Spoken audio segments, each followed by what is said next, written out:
What's up out there, internet world? This is Kendra Phipps coming to you live right here in my home. And today I wanted to shoot a very, very quick video.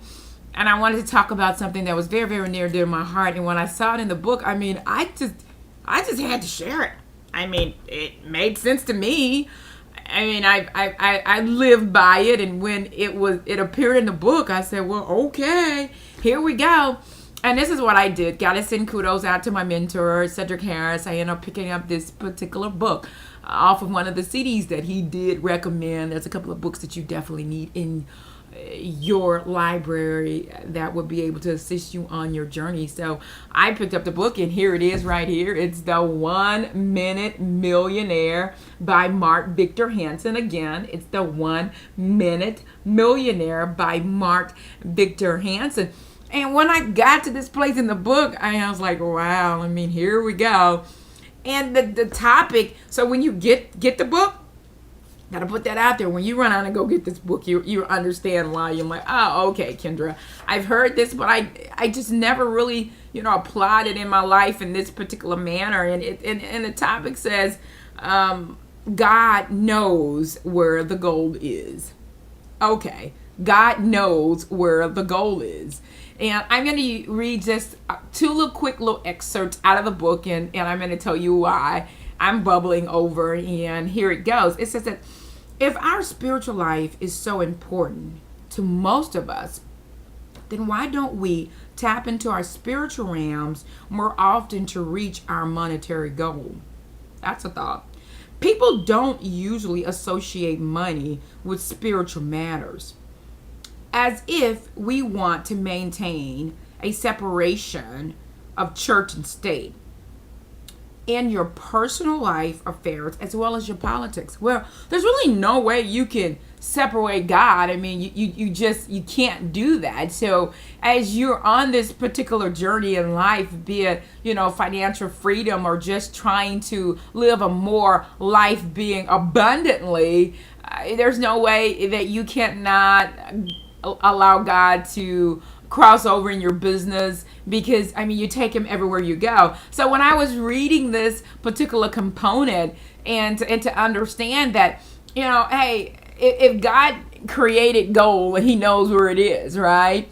And he can direct you to get there. I think that if there's a stock that you need to invest in, I think God knows when it's going to go up. I think in real estate, if you're looking to purchase a piece of property that you want to quadruple or in value 10 times fold, I think God knows what piece of property that's going to do that. So all I'm saying is crossing over that spiritual component in every area of your life. It just makes sense because I live by it. And when I turned the page, I'm going to tell you right now, I was just leaping inside for joy when he made reference to a particular scripture that I do hold near and dear. And I'm going to read it to you, and hopefully you would be able to relate to this as well. And he talks about Abram, and in Genesis 13 and 2, it talks about him owning cattle, owning gold, owning silver as well. So he owned all of that stuff, guys, right? Business. Hello. Not only that, he's revered as when you look at religion, Judaism, Christianity, Islam. So he's the father of those different religions. So God played a very important part in his life. So with that being said, let me read to you. When I was looking at these scriptures, and they're marked, highlighted in my Bible, and I'm sure you've heard them a time or two. And here it goes. It said, trust in the Lord with all their heart. Lean not unto your own understanding. Always acknowledge him, and he shall direct your path.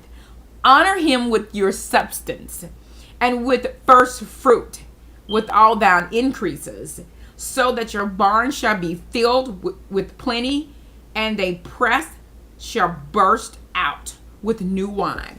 So basically, all that it's saying is this: honor God with your first 10%. You got to give that away. You got to give that away, be it a needy family, be it a church, be it an entity. You have to do that in order for there to be an overflow. And in order to test God, do what he asks you to do. Test him and see what he'll do for you. So when I saw that, I started to smile. And what I know has been true in my life, and the giving and being able to have people give unto me, where, he said that he'll open you up a window of heaven and pour you out a blessing where you won't have room to receive. Well, put your name there. I mean, that's what he said. If you give and if you bring into his storehouse. So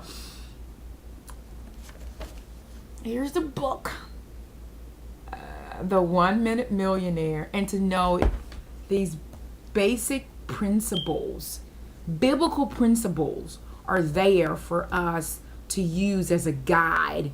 I mean, so many businesses are growing. Corporate America, Fortune 500s are growing simply because of these personal biblical principle that they use in their business. So there's no way we can separate the two. So all I'm saying is, why don't you try? Why don't you consider giving something away today? Why don't you, give something to your next door neighbor? If you're asking for something in order to give or to get, you can't do this. You have to continue to have your hand open. This is Kendra Phipps coming to you live right here in my home. Go out and get the book. I'm sure it'll bless you because it blessed me. I'm coming live right here in my home. I'll see you on the next video. And just remember, God knows where the gold is. Talk to you soon.